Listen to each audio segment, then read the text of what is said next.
Alô, pessoas, tudo bem com vocês? Quem está falando é Bruno Moura, editor da Prompt, host aqui do Input, seu podcast sobre inteligência artificial, dados e outras coisas mais.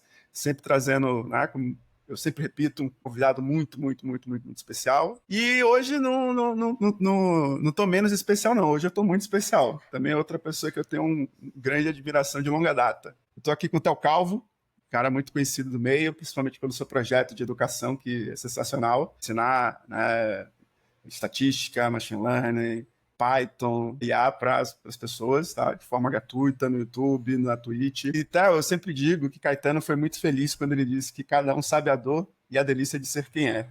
Então eu tô deixando aqui nas suas mãos para você se apresentar, porque você vai saber se apresentar melhor do que eu. Então segue o barco, meu irmão. Obrigado e bem-vindo, viu? Muito obrigado, salve pessoal aí que tá ouvindo a gente. Muito obrigado pelo convite aí, Bruno. Tô muito feliz de estar aqui. Espero poder compartilhar bastante coisa legal aí com o seu público também. Bom, eu sou o Theo, Theo Calvo nas redes sociais aí, por onde você mais me encontrar. Provavelmente vai ser Theo Miwai, dependendo do lugar que você for me caçar. Desculpa eu te interromper, velho. Minha esposa acha esse nome fantástico. A primeira vez que eu falei do Tell Me Why pra ela, ela ficou chorando de rir. E fica, meu velho, que sacada incrível. Pessoal sempre fala que vira. Na hora já tá lembrando da música do Backstreet Boys. Então é pra ficar chiclete mesmo na cabeça. Bom, eu moro em Presidente Prudente, interior de São Paulo, cidade onde eu nasci, cresci e estudei. E aí, já contando um pouco da minha formação, né? Sou formado em Artística na Unesp, aqui de Presidente Prudente. Tenho uma pós-graduação em Big Data e Data Science pela UFPR, nível de especialização. E atuo no mercado de dados desde 2014, né, com foco bastante aí na área de ciência de dados, com a parte dos modelos de machine learning, modelos preditivos, classificação, regressão, até clusterização. Sempre muito drivado ao negócio, sempre estive muito próximo ao negócio, trabalhando nas áreas de marketing principalmente, mas também já passei por áreas de fraude, áreas de que mais? Assinaturas, até seguradoras. Tive bastante experiência no mercado, sempre focado com essa parte analítica. E nos últimos anos aí eu tenho focado bastante na parte de educação, algo que sempre me chamou a atenção, é uma coisa que eu pratico desde a faculdade, dando mini cursos ali durante a faculdade, para realmente ajudar quem mais precisa, né, emancipando realmente o conhecimento, ajudando a levar o conhecimento adiante por meio de principalmente vídeos, né, e cursos aí para a galera. Atualmente eu tô focado na minha iniciativa de ensino, o Tell Me Why, produzindo conteúdo gratuito, majoritariamente gratuito na internet, e também sou membro e instrutor do Instituto Aaron Swartz, aonde eu tô com a camisa por acaso, agora que eu percebi, aonde eu sou membro e instrutor e também participo hoje do Conselho Fiscal, ajudando aí o Instituto a também com essa missão de emancipação do conhecimento, liberdade na internet, neutralidade da rede, tantos outros tópicos aí também que a gente defende. Cara, eu acho que é isso. Não sei falar tanto bem sobre mim não, viu, na verdade. Tudo isso, pô. Theo, me diz uma coisa, cara. Você falou muito aí, você me falou muito de você, o técnico, né? Me falou da sua experiência, né? Mas quem é você na fila do Pombis? Quem é o Theo quando ninguém tá olhando? Boa. Cara, eu acho que eu sou uma pessoa comum, uma pessoa cheia de ansiedade, uma pessoa que gosta de jogar videogame, uma pessoa que gosta de passear com o cachorro, que tá aqui deitado na cama num dia frio. Gosto de assistir séries, por acaso comecei ontem a assistir mais uma série. Zerei uma série ontem, né? Zerei aquela, não sei se vocês já assistiram, chamada Nível Secreto, que é muito legal, dos mesmos criadores de. Como é que é? Amor, Morte e Robôs, alguma coisa assim. E Death isso. Robots, né? Exatamente. Muito da hora. E gosto de jogar videogame, tem uma filha também, que tem cada vez mais me ensinado, né? Acho que os filhos têm Ela tem quantos ensinado anos? muitos pais. Tá com 3 anos, vai fazer 4 já já. Nossa, você já tá no auge de te ensinar as coisas. Pois é. A gente aprende muito todo dia, cara. E a gente se descobre também, né? Não sei se. Você começa a descobrir seus próprios limites também, limite de Total. paciência, limites de, enfim, várias questões aí que envolvem os filhos. Mas, cara, eu sou isso, uma pessoa que gosta de conversar, gosta de tomar uma cerveja, gosta de curtir uma série, um filme, jogar videogame. E é isso. Já peguei sua indicação dessa série, ainda não vi ela não. Tô terminando uma outra série do Paramount chamada Terra da Máfia. Não conheço. Ela é com aquele Tom Hardy, tem o Chris Brosnan também, é uma coisa de mafioso, meio Sopranos, assim, é bem legal. Tá. Indico, quando você tiver um tempinho, assiste que é bem legal Da a hora. série. Mas, cara, me diz uma coisa, como é que tu começou? Sei lá, você foi lá fazer seu vestibular, não sei se você ainda fazia vestibular, o Enem. Eu já passei dos 40, tá? Então, minha época não tinha Enem. Quando você escolheu, você já escolheu a tecnologia? Como é que você entrou para essa área, né, de dados? Como é que começou tudo isso para você? Tudo isso que você falou, estatística, modelagem, como é que essas coisas adentraram para você? E aí você, no seu aprendizado, você, pô, quero me especializar nisso, quero fazer mais disso, por exemplo. Tá, da hora. Cara, eu digo que assim, tem gente que já sabe o que é fazer da vida, né? Tipo, não, eu sempre quis ser tal coisa e tal. Cara, eu nunca soube o que eu queria fazer da vida, nunca soube. Tipo, eu brinco que a aleatoriedade, embora eu não soubesse estatística, que eu queria fazer estatística, a aleatoriedade, que é a base da estatística, sempre regeu a minha vida. Então eu caí na estatística realmente por acaso. Na verdade, assim, como eu sou de Presidente Prudente, tem uma faculdade pública Presidente Prudente. Meu pai falou, cara, eu não consigo te bancar fora daqui, pra você fazer uma outra faculdade fora daqui, e eu também não consigo te pagar faculdade particular aqui. Então você vai ter que fazer o Nesp, você só tem essa opção, né? E aí, cara, para fazer o Nesp tinham vários cursos lá, eu escolhi o curso que tinha menor candidato vaga, que era 2 por vaga em estatística.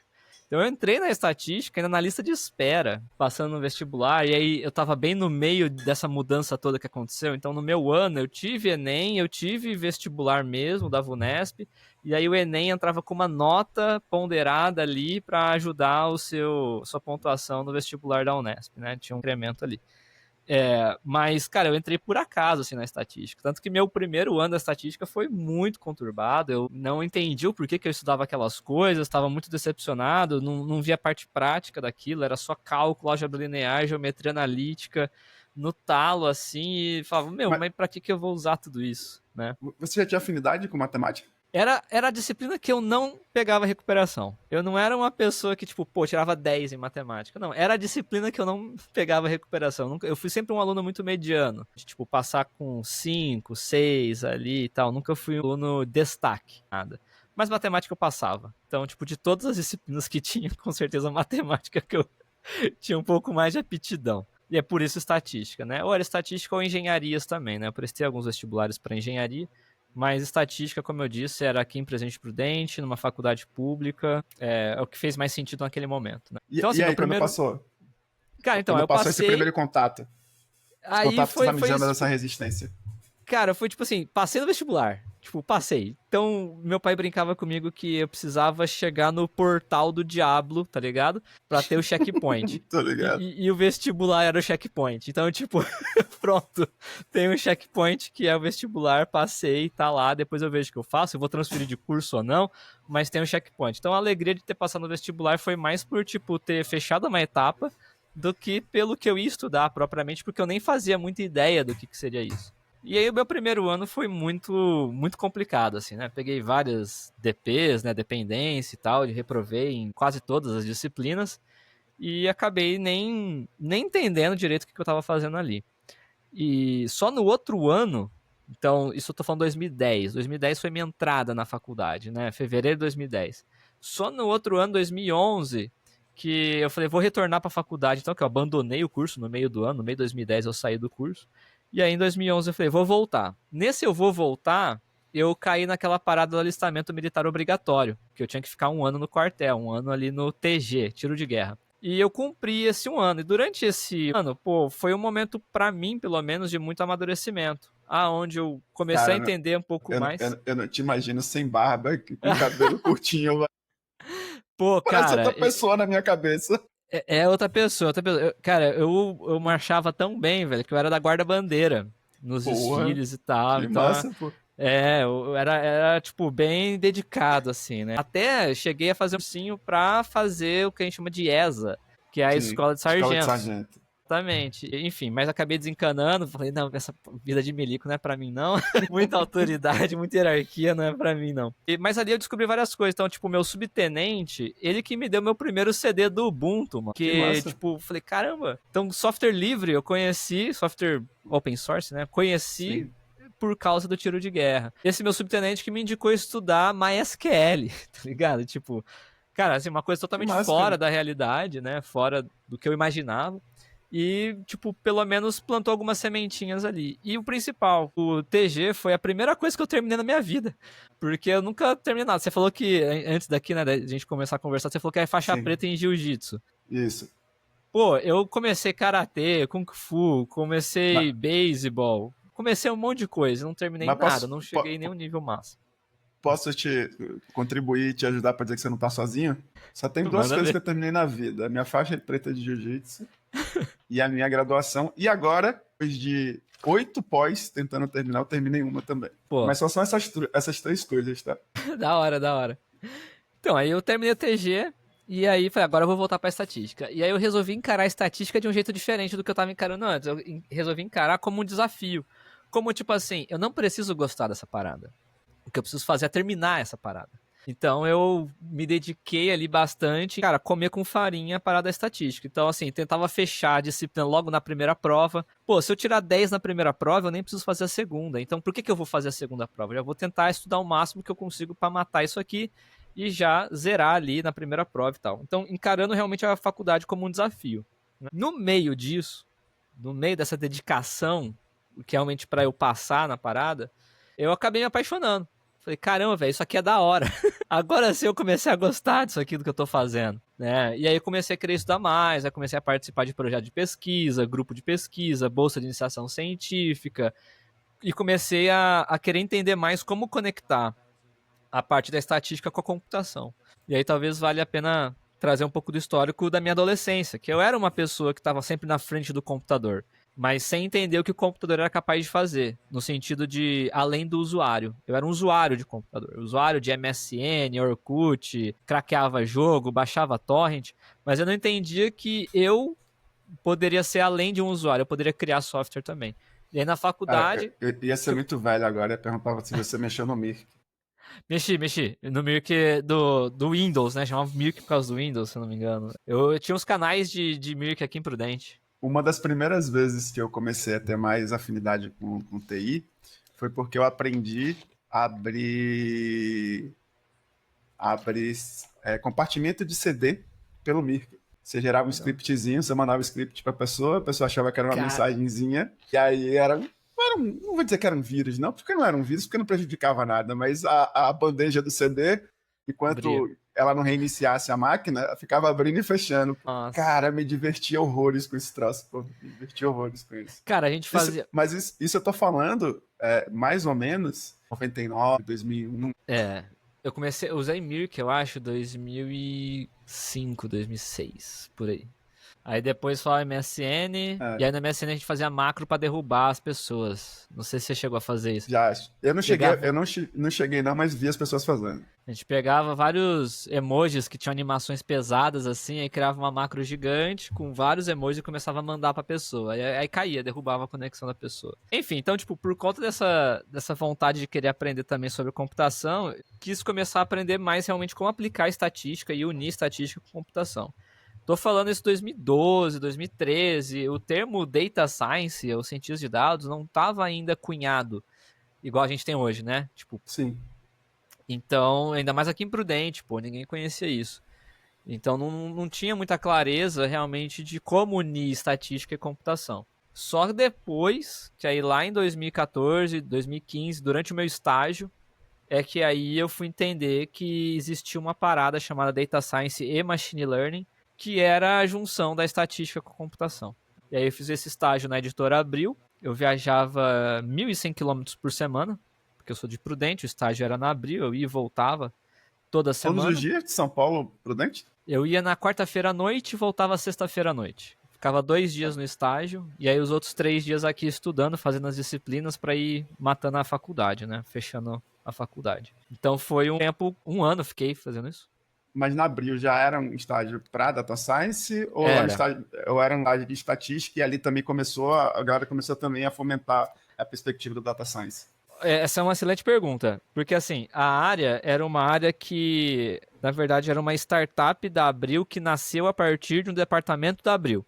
Então tinha um departamento da Legal. Abril que cresceu muito, que fazia toda a parte analítica da editora. Que eu saiba, a história é essa, tá? Na época eu era estagiário, então não tinha muita noção de organização corporativa. Se preocupa. Aí a galera falou assim, cara, isso aqui tá dando certo, tá atendendo um monte de áreas clientes aqui dentro, vamos escalar isso para vender consultoria para fora também da Abril, não só para clientes, né, para outras áreas daqui da Abril, vamos fazer uma consultoria analítica para fora. Aí nasceu o que se chamou YouFind Solutions. E aí eu estava alocado dentro dessa estrutura da editora, aonde nossos principais clientes era a própria editora. No início se criou uma área chamada de modelagem estatística e uma área chamada Data Science. Olha que engraçado, né? Então, por isso que eu falei que é engraçado que você trouxe. Como se fosse duas coisas diferentes, né? Exatamente. Causou até alguns ruídos, né? O que cada um faz então? Tipo, quando chega uma demanda de construir um modelo preditivo, quem é que vai fazer? É a galera de Data Science ou a galera de modelagem estatística? Até que, enfim, as coisas foram convergindo e isso virou uma área só, chamada modelagem, né? Ou de modelos preditivos.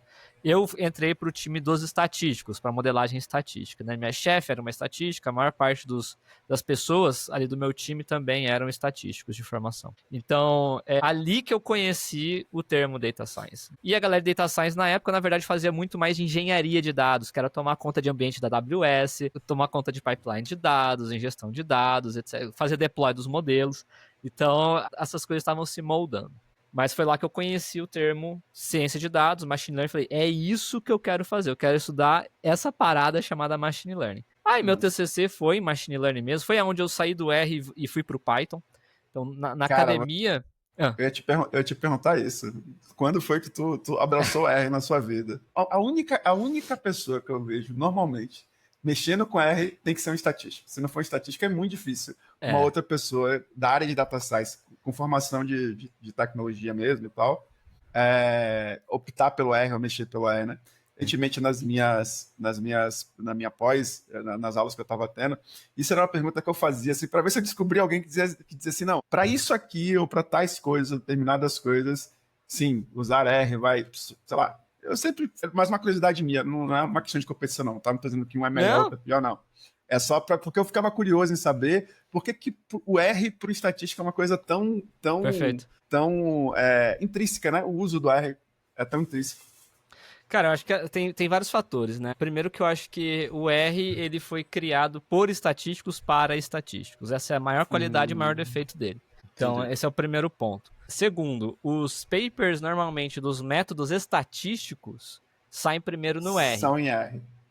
Porque os pesquisadores normalmente fazem um doutorado, e o que ele faz com o doutorado dele? Lança um pacote no R que tem a solução do trabalho dele. E aí por isso que é mais comum. E também ele é muito voltado para essa parte experimental. Então tem muita coisa no Python que hoje a gente não tem, igual tem no R para a parte de experimentação estatística mesmo. Então, por exemplo, Scikit-learn. Scikit-learn, quando ele te dá os betas da regressão logística, ele não te fala intervalo de confiança. E para um estatístico, o intervalo de confiança é importante. Porque ele quer saber ali qual que é a significância de cada variável, né, o impacto de cada variável. Isso o R já te dá como padrão. Por quê? Porque o Scikit-learn é viés preditivo, eu quero prever, não me importa se o parâmetro é significativo ou não, eu quero saber a contribuição dele. Então, eu acho que é um pouco disso. É mais prático, né? Mais objetivo. É mais voltado... Nesse quesito, você está me falando de ser mais ou menos especializado na perspectiva da estatística, né? Exatamente. E aí eu acho que assim, o Python ele já é um canivete suíço. Ele vai te dar muitas ferramentas ali para você construir alguma solução de início ao fim, que foi onde eu comecei a me bater com o R. Então, por exemplo, o meu trabalho TCC foi predição de partidas de Dota 2 via aprendizado de máquina. Se eu ficasse só com a parte da predição, só fazer o modelo preditivo, especificamente o modelo, a equação, o treinamento do modelo, o R me atenderia muito bem. Mas só isso não bastava. O que eu precisava fazer? Eu precisava conectar numa API, baixar os dados, garantir que esse dado está sendo armazenado num banco de dados no SQL, como no caso eu usei MongoDB. Precisava que isso rodasse num Raspberry Pi. Enfim, então toda essa questão, quando eu comecei a querer colocar a mão na massa para construir uma solução, um software, vamos colocar assim, eu senti mais dificuldade no R. Tinha um fluxo tecnológico que não escalava, né? Você não conseguia escalar com R. O Python... Ele já consegue fazer isso e consegue te dar todas essas interfaces. Até como você disse, biblioteca que não falta e forma de interconectar Python com qualquer coisa é muito fácil. Exatamente. Um exemplo simples, cara, é um dicionário no Python que corresponde a um JSON. No R você vai ter uma estrutura um pouco mais complexa para representar um JSON. Sim. E isso, Eu e já, eu já, depois... eu já vi e me assustei. Então, então é um pouco sobre isso, sabe? Quando você quer criar uma solução que não seja puramente analítica, mas que vai ter uma solução de software envolvida, o Python vai te dar uma aceleração um pouco melhor no seu projeto. Não estou dizendo que é impossível fazer com R, mas aqui o R, de novo, é especialista. Se você quer resolver especificamente ponto ali, o R talvez vai ser melhor do que o Python. Mas quando você está falando de uma solução completa, eu vejo já o Python um pouco melhor nesse aspecto. Tá? Cara, deixa Mas eu te é fazer uma visão pergunta. minha. Qual foi a primeira coisa que você pegou, criou uma modelagem, criou um duto de dados que você olhou assim, pai, que negócio legal isso aqui. Dá para adivinhar algumas coisas, dá para descobrir umas coisas com isso aqui. Nessa fase sua Uhum. de estagiário aí. Cara, eu acho que teve duas coisas, assim. Teve uma. Quando eu tava na Abril, a gente fez modelo, por exemplo, para descobrir quem que seria propenso a comprar um determinado título. Então, só para entender o negócio da editora Abril, como é que era até então, né? Isso mudou muito, a galera nem saiba muito bem o que é isso. O que é uma editora, É, o que é uma editora. o que era Abril, o que é uma revista. Mas da mesma forma que a gente assina Netflix hoje, a gente assina Spotify, a gente assinava revistas, né? Ou algumas pessoas ainda assinam. E aí, para assinar essa revista, você paga uma mensalidade e aí chega por correio a sua revista semanalmente, ou dependendo da edição é mensal, e assim vai. O que acontece? A editora Abril queria aumentar o número de assinantes. Então, para isso, a gente olhava para a base de usuários da própria editora e falava, mano, quem aqui tem propensão a assinar, que já é assinante, sei lá, é assinante da Veja, é assinante da Super Interessante, quem que aqui tem propensão a assinar, sei lá, Playboy? Quem tem a propensão a assinar Quatro Rodas?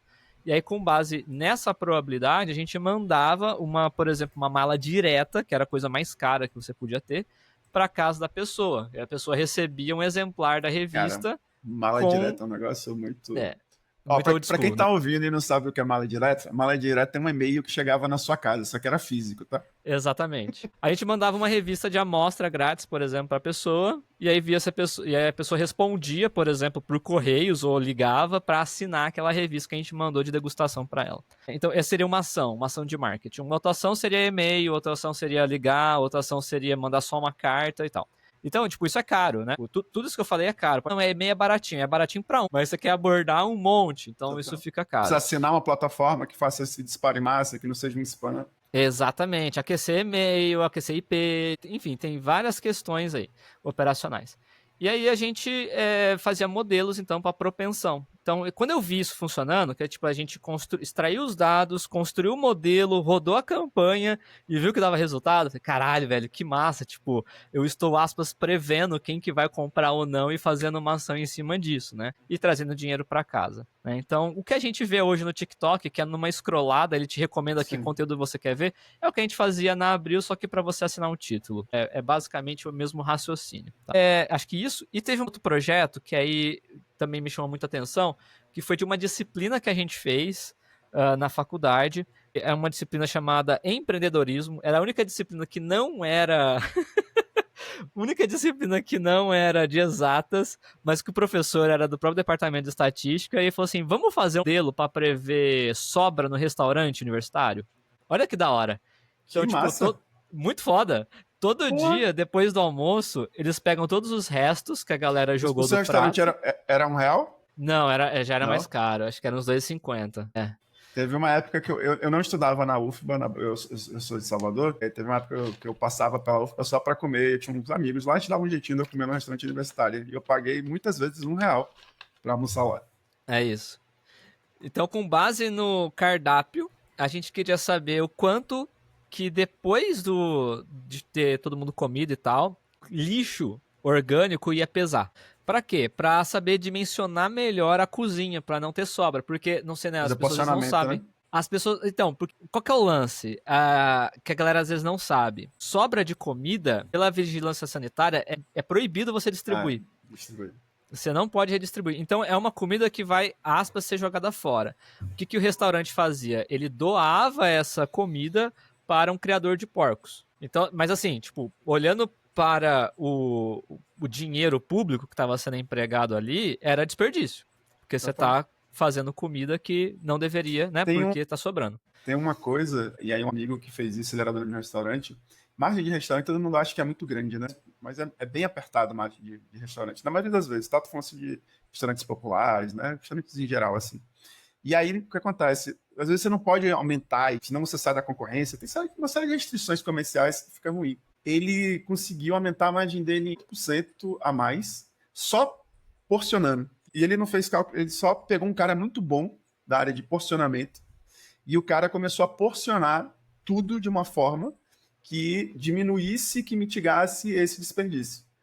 Óbvio que se você faz o que você está fazendo, criando um modelo, isso fica muito mais fino e não fica tanto, né, na tentativa e erro de você, né, fazer isso, mas é um exemplo que combina com o que você fez, né, Total. só que dentro de uma estatística. Total. E aí o produto final disso, cara, foi basicamente uma planilha no Excel que a nutricionista colocava o prato do dia, algumas outras informações que a gente coletou, como o dia da semana, final ou não de mês, se era mês de férias ou não, esse tipo de coisa assim, pra fazer meio que uma previsão de quantos pratos que ela poderia pensar pra Então, fazer então daquilo ali. se você fazia, sei lá, 15 quilos num período de férias, você não fazia os mesmos 15, você fazia 5. Exato. Tudo isso o modelo que dizia, né? Então a gente colocou. E foi Nossa. uma regressão, na verdade, que a gente rodou, uma regressão simples. Aí trazia mais ou menos a expectativa que ela deveria colocar para minimizar o resíduo, né? Que a gente chamava.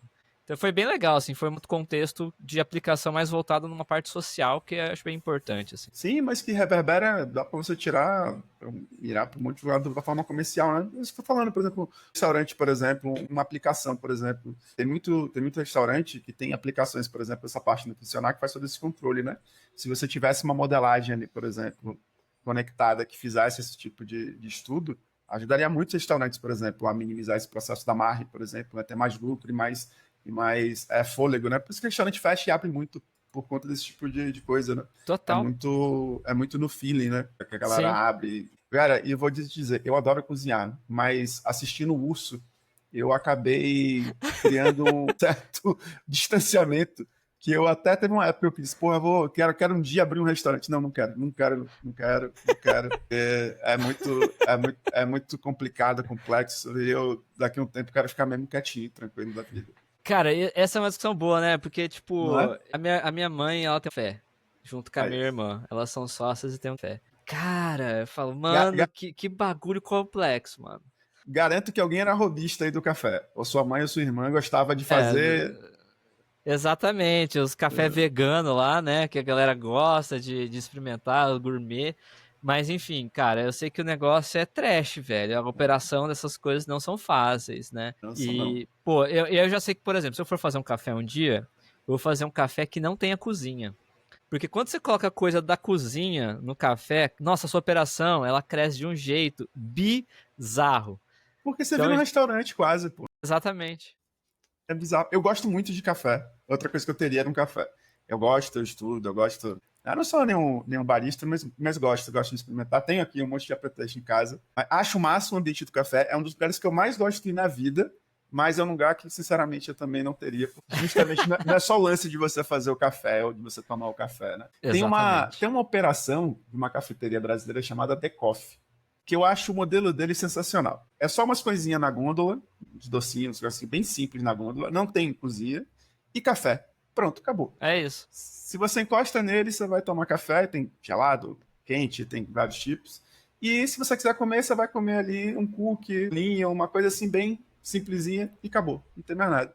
Eu acho essa operação sensacional. Mas voltando, meu camarada, aqui para nossa conversa, que tá muito boa, e aí até né, tem tanto que a gente se enveredou né, para esse lance da comida. Mas me diz uma coisa: estágio acabou. E agora? Como é que o Theo começa né, na vida e o que, é que você vai fazendo, né, por onde você vai passando nesse tempo até hoje? Perfeito. Cara, depois do estágio, eu voltei do estágio porque, assim, não dava, era toda semana 1.100 quilômetros, meu corpo tava pedindo muito, assim, atenção. Eu acabei saindo do estágio mesmo antes de cumprir 2 anos. Normalmente são 2 anos de estágio, né? Deu 1 ano, eu falei, Adri, que é a minha chefe naquele momento, né? Que hoje a gente é parceiro até hoje, Adriana Silva, vale muito a pena. Tá, é um baita nome para você trazer aqui pro podcast. Acho que é uma pessoa incrível para você conhecer. Eu falei, Adri, Adriana deixa eu. Silva das Rock? A SN Cara, Rocks. a Eu dou aula Sandy na escola Rocks. dela. Cara, eu acho incrível o conteúdo dela. É, Adoraria sensacional. conversar com ela. Sensacional. Cara, e aí ela falou, não, Theo, tá certo, vai lá, depois quando você se formar a gente volta a conversar. E aí, cara, voltei pra Prudente, aqui em Prudente eu comecei a focar no meu TCC, que como eu disse, era uma parada que eu curtia, que era sobre jogos e tal. E também comecei a prestar consultorias para universitários. Então, tipo, aqui tem uma baita universidade da área da saúde, com medicina, fisioterapia, odonto, enfermagem. Eu comecei a prestar consultoria de análise de dados para os alunos dessa universidade, né? Que já me ajudou muito em várias outras skills, como, por exemplo, comunicação, negociação, entendimento de negócio ali, para entender realmente o que a gente precisava entregar. E foi isso até eu conseguir meu primeiro emprego na área, que eu já estava para me formar. Sabe, quando só falta o TCC, você não tem mais disciplina para fazer e tal. E aí eu voltei para São Paulo para trabalhar na Teps Games, lá no Butantã, numa área chamada BI, né, na época, Business Intelligence, como analista mesmo, e meu foco era otimização de advertising dentro de jogos mobile gratuitos. Então, super específico, né? Mas basicamente cara, uma monetização de um jogo se dá muito pela venda dos espaços de publicidade que tem. Como que a gente otimiza isso do ponto de vista para quem que a gente vai vender o espaço?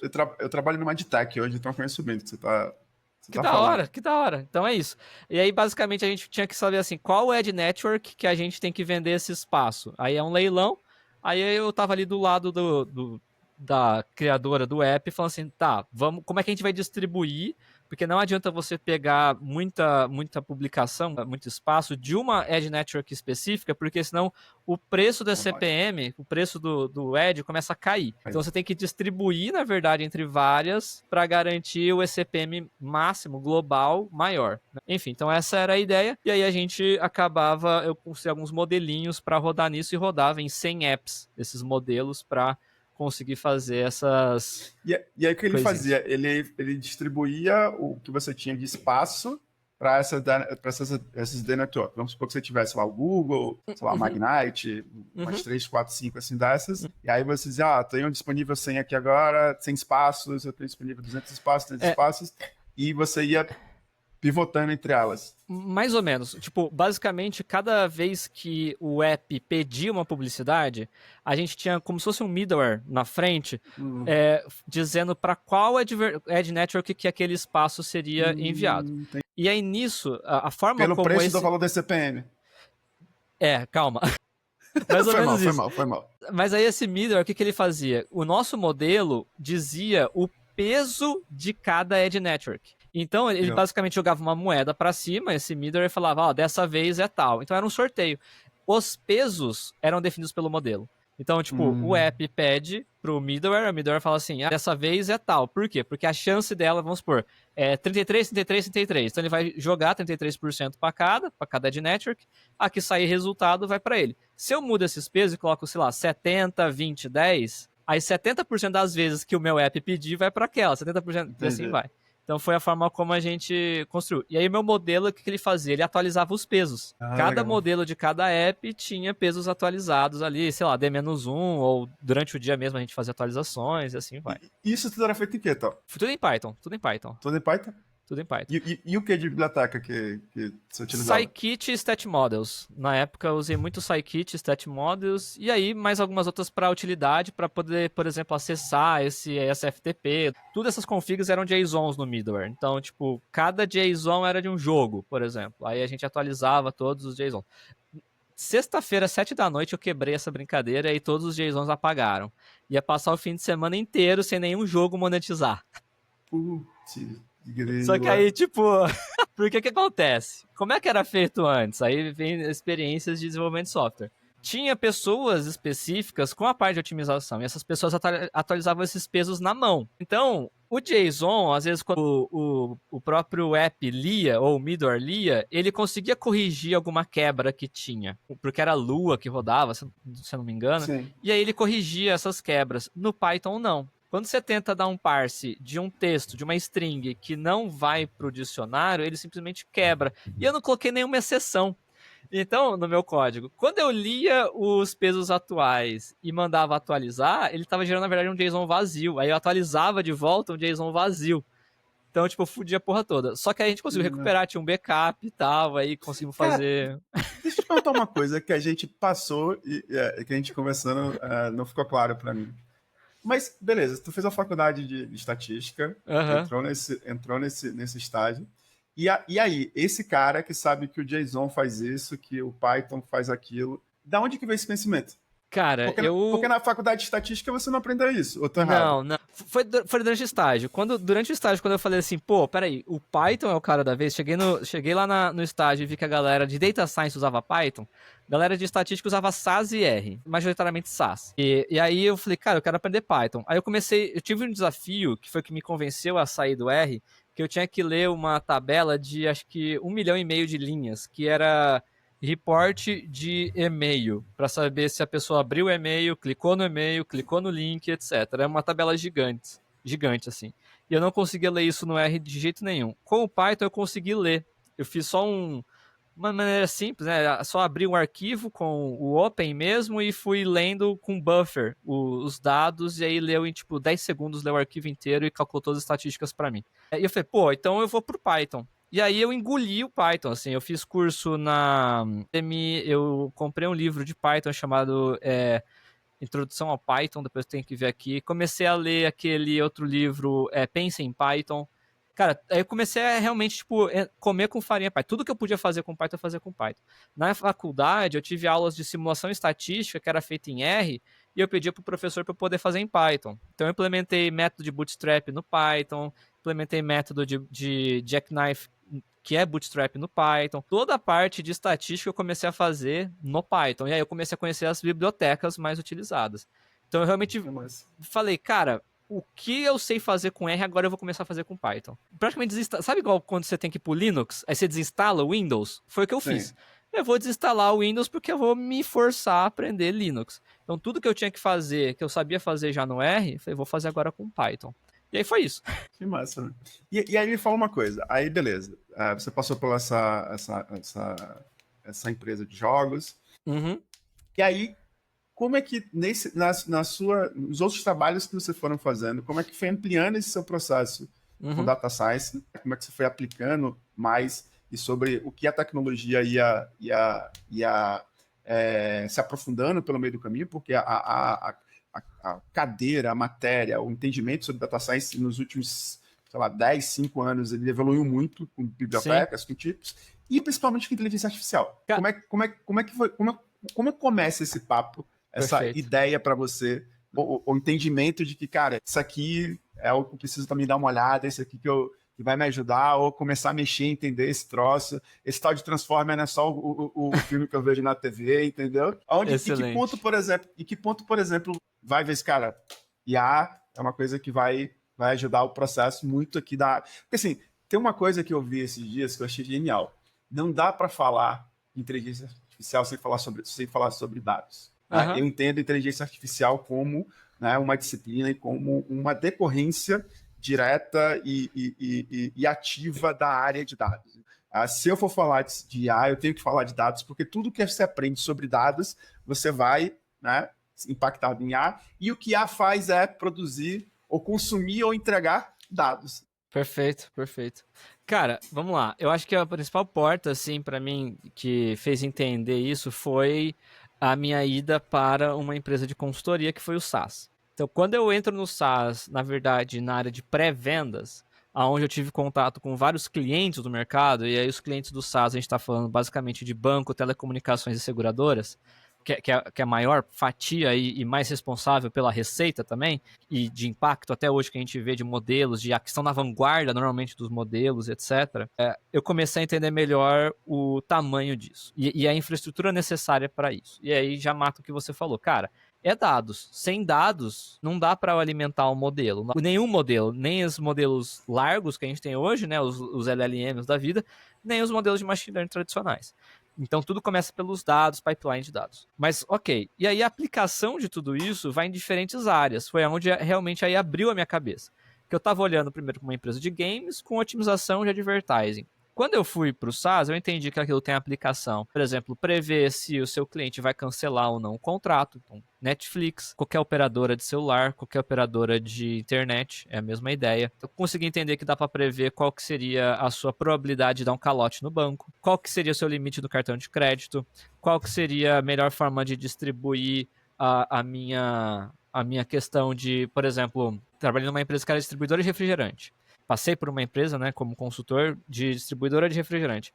Como que eu agrupo melhor os pontos de venda para fazer ações direcionadas para essa galera? Então, enfim, tem várias questões que isso abriu a minha cabeça. E aí é uma dica que eu sempre dou para a galera que às vezes está iniciando. Ter como primeiro emprego ou estar no início da carreira e passar por uma empresa de consultoria pode ser muito bom para te abrir a cabeça sobre as possibilidades de aplicação de IA, machine learning, área de dados geral. Você vai estar... Você pode ter contato com vários mercados diferentes que vai te promover mais perguntas, né, sobre problemas, mais problemas diferentes para você poder se deparar, né? Exatamente isso. Vai te dar um repertório de problemas e soluções que depois, conforme você vai avançando na sua carreira, você vai falar, opa, já vi algo parecido com isso em algum lugar. E aí você pesca e adapta para resolver seu problema naquele contexto específico. Então, acho que para mim foi isso, foi aí que deu esse estalo, falou, cara, legal, o mercado necessita realmente disso aqui, né? Isso aqui é importante. E aí depois, claro, eu fui para a área da consultoria e voltei a ser cliente, fui para o Grupo Boticário, trabalhei como analista de CRM durante 1 ano e meio, criei muita questão da infraestrutura dali, a gente não tinha um parque analítico, igual hoje a gente tem em várias outras empresas. O Boticário hoje é uma referência no Brasil, Data Science, né? Eu acho incrível o Boticário. Quando eu cheguei lá, a gente era uma equipe de umas 6, 7 pessoas. E aí eu saí, dei alguns meses, teve pandemia, etc. E aí o Matheus Garibaldi estava fazendo um trabalho excelente já. O Matheus Garibaldi foi meu chefe lá. E aí ele continuou crescendo isso, aí teve toda uma mudança estrutural lá dentro do próprio grupo, que favoreceu ainda mais a evolução do parque analítico ali, não só do parque, né, mas de toda infraestrutura de pessoas até, estrutura de organograma ali dentro do Grupo Boticário, que é espetacular hoje, assim, uma das maiores referências que a gente tem é realmente o Grupo Boticário. Então, assim, eu participei muito disso. Até às vezes eu converso com a galera que tá lá ainda, fala, pô, Theo, eu tô migrando um modelo que é seu. E, tipo, tem coisa minha rodando lá até hoje. Fico maior feliz, deixei um legado lá pra galera. Mas é legal fazer parte disso, né? Enfim, então, assim, tem várias experiências que foram mostrando, assim, pra onde que a gente... a importância dos dados, né? A importância do que o dado fornece e as possibilidades, realmente, da tecnologia. E IA, propriamente, cara, é uma parada que no mercado especificamente eu não atuei diretamente, mas tudo isso que eu faço de machine learning é o que antecedeu IA, né? Hoje a gente está falando muito de LLM, etc. Eu ainda não tô tão na vanguarda disso, vamos dizer assim. Eu tô esperando ver como é que as coisas vão se acomodar. Eu uso muito, eu uso pra caramba. Nos trabalhos eu tive a oportunidade de construir algumas arquiteturas disso, né? Arquitetura para sustentar esses modelos, mas é algo que eu não vi entregando tanto valor assim no mercado como, por exemplo, os modelos mais tradicionais, o modelo de crédito, o modelo antifraude, o modelo de recomendação de produto, o modelo anti-churn, modelos de recompra, isso tudo eu acho que... Então você acha que os modelos específicos, por exemplo, criados nessa mesma perspectiva, nessa visão das técnicas de machine learning, por exemplo, e ainda são muito superiores, por exemplo, a qualquer LLM desse que você possa colocar hoje. Estou falando do ponto de vista da especificidade, também não que esses modelos possam estar aprendendo nesse exato momento de alguma forma fazendo, né? Uhum. Mas estou falando dentro do processo mesmo de transição específica, né? Eu acho que assim, o que eu acho que o LLM hoje, tá? E aí, tipo assim, é uma visão minha sobre a questão do que eu presenciei, o que eu deixei de presenciar dentro do meu escopo, tá? Não tô falando nenhum estudo, Sim, não tô sim. falando nem de Gartner, nem nada. Tô falando assim, o Theo, o que o Theo viu? Cara, o que eu vejo é LLM me parece ser uma coisa muito, muito positiva para a automação e aumento de produtividade. E isso implica redução de custo. Que você ia ter, por exemplo, e aí a gente está falando de cortes, igual as empresas estão fazendo, etc. Eu acho que é isso que é a implicação mais óbvia e direta da LLM. Eu não vi ainda modelos dentro das empresas trazendo uma receita para a empresa da mesma forma que, por exemplo, o modelo de churn traz. Então, eu vejo o modelo de chatbot, eu vejo o modelo ajudando a automações, etc. Mas e no poder preditivo de concessão de crédito? O quanto de crédito que eu tenho que dar para uma pessoa? Porque isso é o produto do banco. Eu não vi ainda modelos fazendo isso. Ou trazendo volumes monetários iguais a esses modelos. Como ferramenta você... Aí vê se o raciocínio é isso. Como ferramenta você enxerga esse valor, mas como produto você ainda não conseguiu enxergar esse valor. Exatamente isso. Até porque, quem que tem condições de criar produtos com isso hoje? Em termos de infraestrutura, sem estar usando a API da OpenAI ou da DeepSeek, né? Então é muito difícil você operacionalizar isso. Se você criar um produto em cima disso, colocar na ponta para o cliente final, cara, quanto que você vai estar pagando para a OpenAI ou de infraestrutura para isso funcionar? Então, é o que você falou, eu vejo muito como ferramenta de produtividade, que pode estar automatizando muito processo dentro da sua empresa, etc. Mas na ponta, igual a gente vê os outros modelos que a gente já está usando no mercado desde a década de 70, modelo de crédito desde 70 que a gente usa. Cara, como que a gente vai gerar valor em cima da LLM para o nosso cliente final? Eu ainda não tenho isso muito claro. Não estou dizendo que é impossível, não estou criticando. Eu só não acho que está tão claro.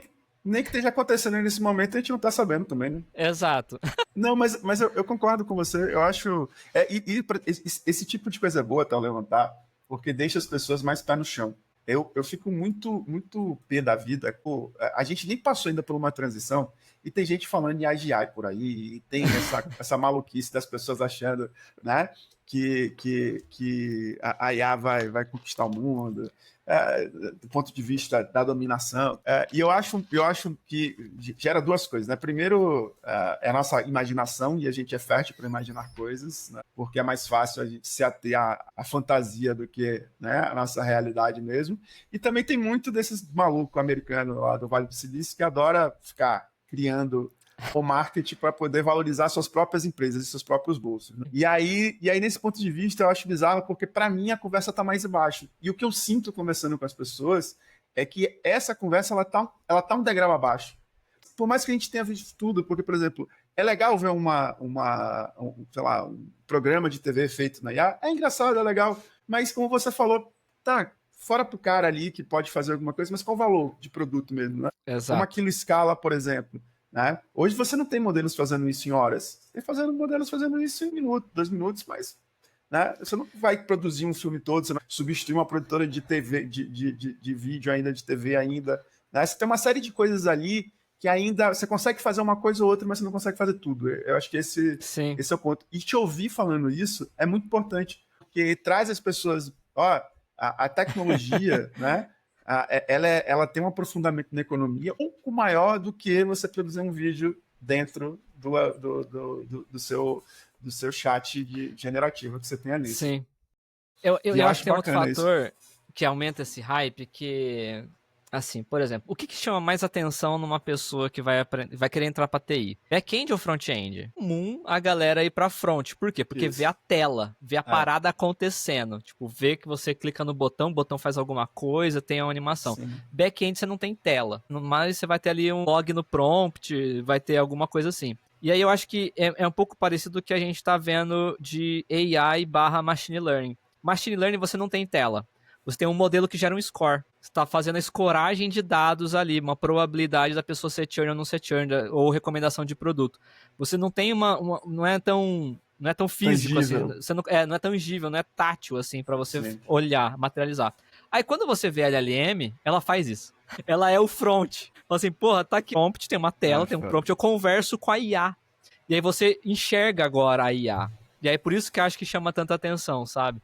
Mas o trabalho que realmente gera valor, e aí mesma coisa no back-end, quem está fazendo integração com o sistema, conversando com o banco, gerando transações, é o back-end. O front está apresentando. Não estou tirando a relevância disso, Sim, só sim, para mostrar total. para a galera a importância de cada coisa, né? E como é complexo, não é uma coisa fácil, não dá para ser simplista. Exato. Tem uma coisa que você falou, eu lancei teve uma edição recente da Prompt, que eu falei justamente sobre essa parte do hype por conta daquele paper da Apple. E eu vi muitas pessoas criticando pela forma como eles realizaram e tal. Eu entendo, acho até que tem muita gente que falou corretamente, que tá meio capado, meio tosco ali a forma como foi feita. Mas para mim não tira um mérito da provocação da discussão, que é justamente sobre isso, sobre o hype.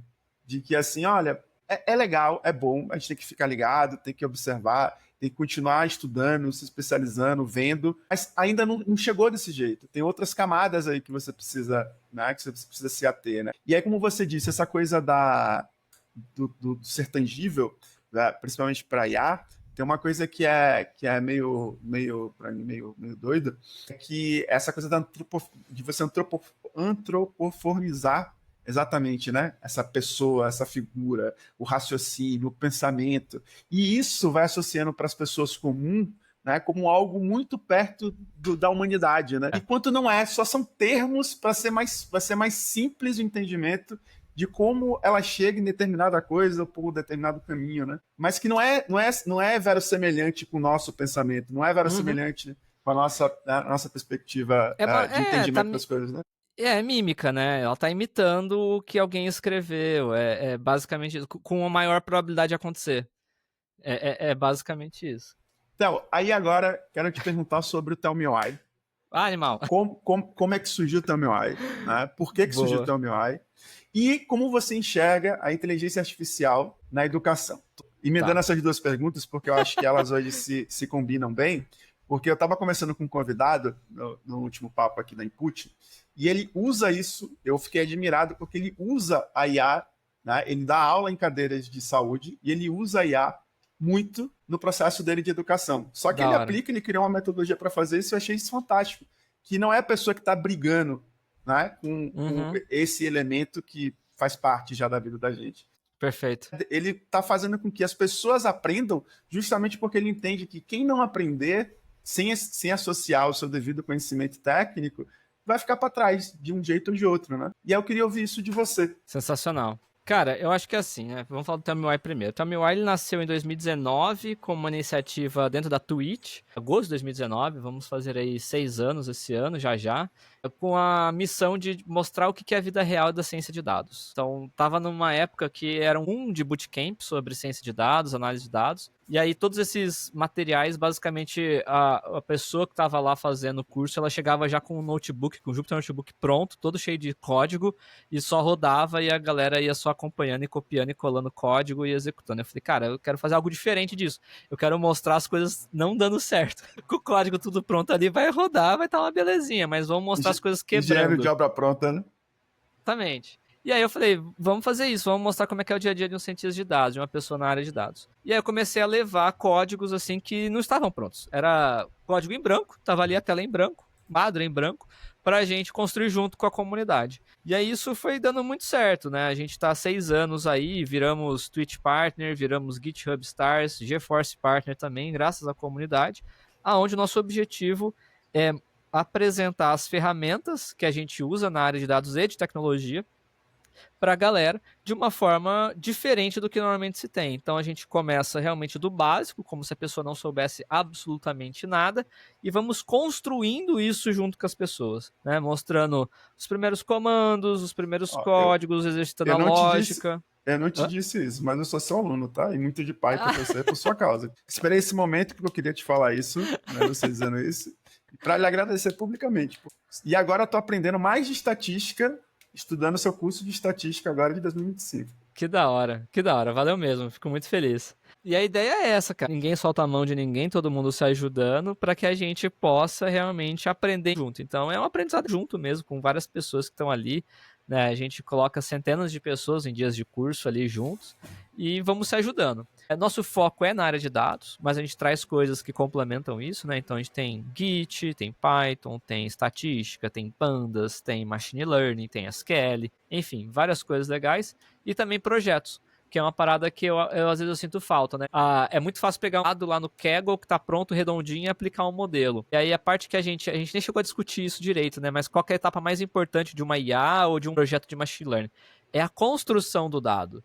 É você partir do dado transacional, do dado que a galera de engenharia de software construiu no banco, e você transformar aquilo num olhar analítico, né? Por meio de um olhar analítico, você construir uma tabela que você possa ensinar à máquina. E eu trago isso para dentro dos nossos projetos. Mostro para a galera, olha, agora que a gente conhece as ferramentas, vamos combinar essas ferramentas com esse olhar analítico para ensinar a máquina. E aí que acho que é tipo uma cereja do bolo, assim, acho que é algo que a galera curte muito, porque explode a cabeça no sentido de, tipo, pô, agora eu entendo como que eu faço isso no meu trabalho.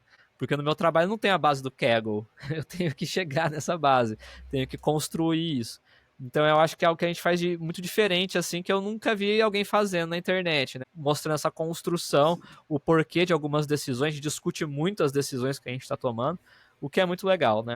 E a gente tem o canal no YouTube, onde a gravação de tudo isso fica disponível pra galera.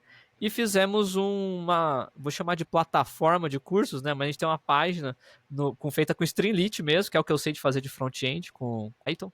Que é muito bom. Preciso fazer esse outro elogio também. É muito boa a página. Cara, pra quem não é desenvolvedor, eu honestamente acho que tá funcional. A galera consegue usar bem. Muito funcional, é muito funcional. Tem uma usabilidade muito boa. Melhor do que muito site de curso que eu vejo por aí. Né? Que da hora. E de curso caro, tá? E de curso caro. Muito bom. Cara, então aí disponibilizamos tudo lá, porque a galera às vezes sente falta de ter uma ordem no que cursar, na trilha, né, de conhecimento. Então a gente definiu já uma certa ordem ali do que a pessoa pode ir se aventurando. E também acho que aí é realmente o nosso...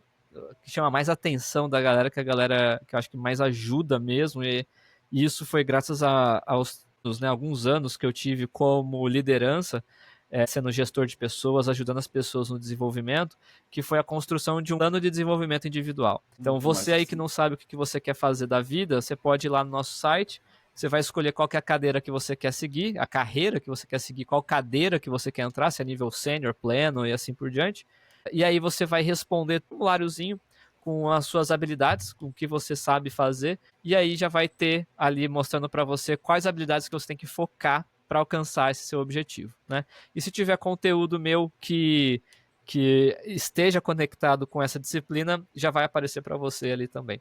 Então é uma forma que eu acho que ajuda muito a galera. Eu acho que o que falta hoje, e aí eu já vou conectar com a parte da IA, o que falta hoje não é conteúdo gratuito na internet. Eu acho que isso tem muito. Tem o meu, tem mais de uma cacetada de pessoas.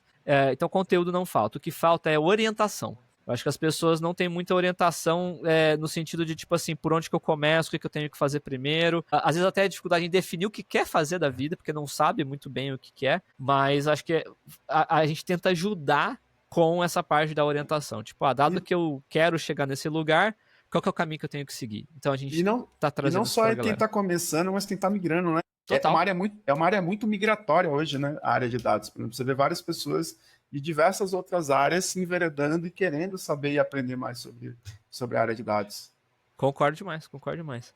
E aí, aonde que eu acho que a IA se encaixa muito nisso, né? Então, a gente está construindo uma IA para o nosso canal, mas aí com foco nisso que a gente conversou, de ser um produto final. Então, por exemplo, eu tenho uma dificuldade hoje, é que as pessoas chegam na minha live e começam a fazer perguntas que são perguntas que, sei lá, milhares de pessoas já fizeram. Quando que você está ao vivo? Qual que é o próximo curso que você vai fazer? Aonde que eu encontro seu conteúdo? Por onde que eu começo? É uma boa da Python? Então tem várias questões que eu acho que já estão muito batidas, e eu ter que parar a live para responder esse tipo de pergunta, eu estou comprometendo a experiência de outras pessoas, da maioria das pessoas que me acompanham. Então a ideia é ter, por exemplo, um agentezinho que responda de forma automática esse tipo de pergunta. Com base no quê? Com base no conhecimento que tem nos meus conteúdos. Então a ideia é ter um banco vetorial mesmo, com um monte de informação sobre o Tell Me Why, sobre os nossos cursos, etc. E que as pessoas possam... para poder fazer essa interface. Exatamente, posso interagir ali mesmo no chat da Twitch. Então no chat da Twitch a pessoa mandar uma pergunta dessa e a saber que ela tem que responder aquela pergunta com base no meu de acervo de conhecimento, né? Acho que essa é uma aplicação boa. Eu uso muito hoje para construção de exercícios. Muita coisa que a gente tem feito ali junto com a comunidade, às vezes é chato, né? Eu ter que pensar no exercício que tem aderência com o conteúdo. Então, eu uso muito a IA para gerar esses exemplos e também a parte exercícios. como professor que eu menos gostava, bicho, era de ter que pensar como é fazer a prova. Primeiro que eu não gosto de fazer prova, que eu tenho minhas restrições como...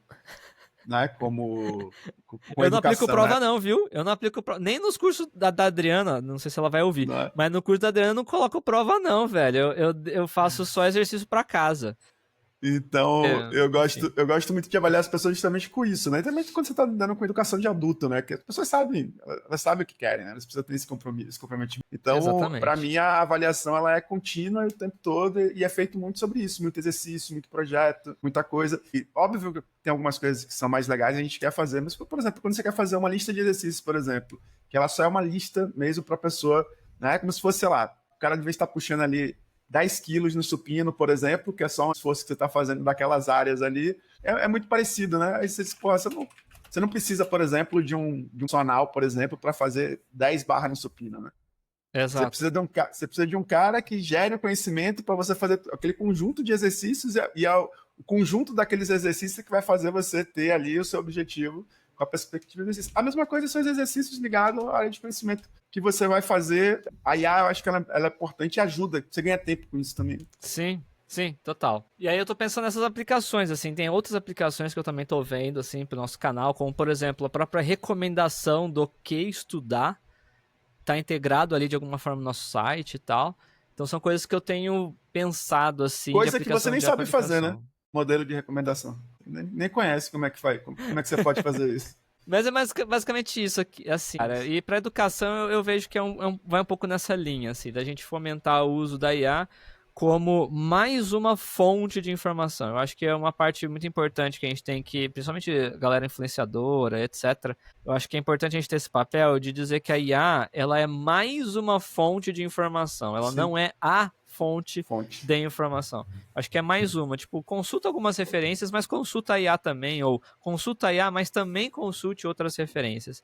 Eu acho que é uma união boa, assim, que a gente faz, sabe? Ela sintetiza muita informação pra gente, te dá um poder de entendimento rápido sobre aquele tema específico, mas busca outras fontes também. Até porque o nosso cérebro, eu acho, né? Eu não vi nenhum estudo falando sobre isso, mas, tipo, da mesma forma que você falou do exercício, que é com base na repetição, o nosso cérebro também é com base na repetição. Você só decora, manda o print olá mundo, depois que você digitou ele 500 vezes. Então é a mesma coisa para mim sobre qualquer tipo de conhecimento que você quer aderir. Se você usar a IA só para pegar, copiar e colar, talvez você realmente não está aprendendo, você só está respondendo uma pergunta, né? Então, a IA é uma fonte, depois valida essa informação em outras fontes, você vai aprendendo muito. Eu acho que o processo de aprendizado, para mim, ele é isso. Eu sempre comento que o ciclo de aprendizado, na minha visão, eu estou tirando isso totalmente da minha cabeça, movimentos de absorção de conhecimento e movimentos de externalização daquilo que você é capaz de fazer. Só que você só consegue externalizar aquilo que você sabe. Então não adianta você falar assim, vou fazer software. Você não sabe nem como é que instala o compilador do Go. Como que você vai fazer software? Então primeiro você precisa o quê? Absorver o conhecimento. E aí depois você pratica e externaliza ele. Então eu vejo muito esse movimento. Então começa sempre absorvendo, e aí a absorção é por meio de... Eu gosto muito de livro. É estudar por livro, ou por vídeo, ou até mesmo essas consultas na própria IA, e depois externalizar. Se você delega para a IA tanto a forma de consumir, quanto a forma de externalizar por meio de código, pedindo para a IA fazer para você, você está aprendendo o quê? Nada. Eu não sei. Concordo com você. Meu camarada, muitíssimo obrigado. A gente está chegando já ao fim do nosso papo. Já Tamo junto. Com mais de 1 hora. E eu queria te agradecer demais. E queria que você indicasse, já que você falou de livro, já que você falou de vídeo, queria que você indicasse aí um livro ou um paper, podcastzinho também, uma news que você acha que as pessoas devem, né, acompanhar para justamente fazer esse exercício e não deixar de exercitar os seus cérebros. Perfeito. Bom, vamos lá. Eu acho que de um livro bom, cara, que tem tudo a ver com o que a gente está conversando, é esse aqui, Algoritmos de Destruição. Que traz um pouco sobre essa reflexão justamente que a gente está conversando aqui, sobre a aplicação desses modelos. Você tem esse livro aí? Tenho aqui o Máquina do Caos. Da hora. Esse Assistiu? eu não conheço, não. Ou já assistiu, ou já leu? não vi o documentário, o musical desse aí. Boa. Mas muito bom. E um outro também que eu gosto muito é esse aqui, ó. Que você estava falando sobre o que a gente Da hora. deve... O Factfulness. Ele é Da muito hora, bom. da hora, da hora. Para esse exercício que você estava falando de você usar as coisas como mais uma fonte, né? Não como a Perfeito. fonte. Perfeito. E por que esse livro, então? Cara, eu acho que traz essa reflexão, né, da aplicação dos modelos. Acho que tudo que a gente vê de criação de tecnologia, a gente às vezes coloca só como um meio, a tecnologia como um meio. Só que a tecnologia também tem um papel político, tem um papel social. E como a gente aplica a tecnologia pode impactar muito a vida da nossa sociedade, da nossa comunidade. Então, acho que esse livro traz uma boa reflexão sobre isso. Porque a galera fala, a IA vai acabar com o mundo. Cara, se não for a IA, vai ser alguma outra tecnologia com outro nome. Certeza. Então, o que importa é entender a aplicação dessas coisas. Como que a gente está usando essas coisas que estamos criando. Eu sempre falo que quem vai acabar o mundo é outro ser humano. Exatamente. E vai acabar com a humanidade, né? Porque o mundo vai continuar aí, na verdade, né? O planeta Também vai continuar acho. aí.